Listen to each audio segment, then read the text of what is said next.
Bismillahirrahmanirrahim. Assalamualaikum warahmatullahi wabarakatuh.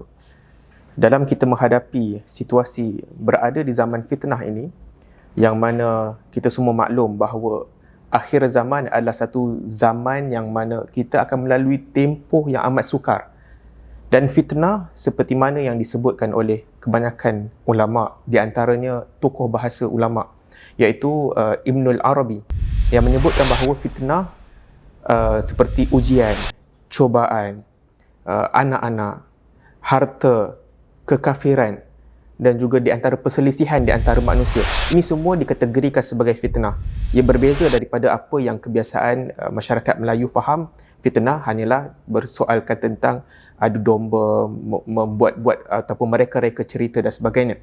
Tetapi fitnah yang kita hadapi ini lebih sukar dan lebih berat.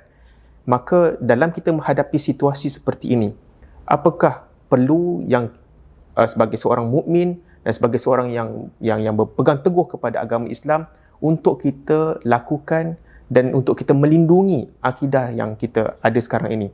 Pertama yang kita boleh lakukan adalah dengan mendalami dan mempelajari ilmu agama, iaitu dengan kita belajar Al-Quran dan juga kita mendalami, menekuni sunnah-sunnah Nabi SAW. Dan bagaimana kita nak memperolehi kedua-dua ini? Dengan kita belajar daripada guru-guru yang memang alim, yang memang faqih, yang memang kita ketahui kehebatan mereka ataupun pengetahuan mereka yang sangat luas dalam Al-Quran dan juga sunnah. Itu yang pertama. Yang kedua, dengan kita melakukan apa yang kita sebut sebagai sabar dalam menghadapi fitnah yang kita sedang alami ataupun kita sedang hadapi.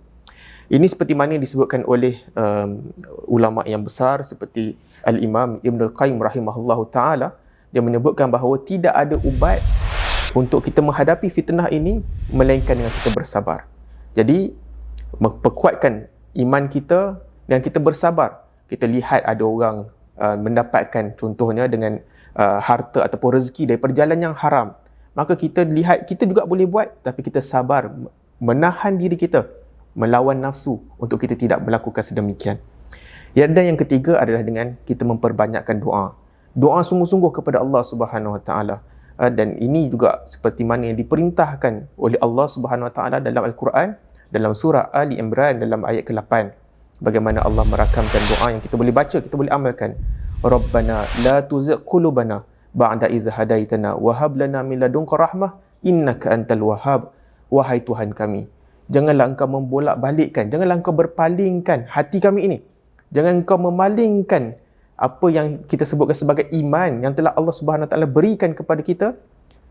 Ba'da iz hadaitana wa hab lana min ladunka rahmah. Dan janganlah setelah kita minta supaya Allah jangan palingkan iman kita, kita minta supaya Allah berikan kurnia daripada sisi dia, yang kurnia rahmat yang kita harapkan. Dan innaka antal wahhab, sesungguhnya Allah Subhanahu Wa Taala Tuhan yang maha pemberi kurnia.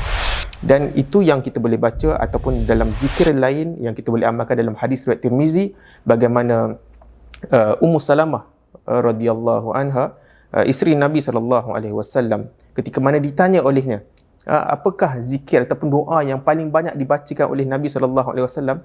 Kata Ummu Salamah, Nabi SAW banyak baca ya muqallibal qulub tsabbit qalbi ala dinik. Wahai Tuhan yang membolak-balikkan hati manusia, tetapkanlah hati kami ini, hatiku ini di atas agamamu. Jadi doa sungguh-sungguh, minta kepada Allah Subhanahu Wa Taala agar melindungi diri kita daripada kita dipalingkan iman dan juga kita terpesong daripada jalan akidah ataupun jalan agama yang Allah Subhanahu Wa Taala telah berikan kepada kita. Jadi sekadar itu dahulu. Assalamualaikum warahmatullahi wabarakatuh.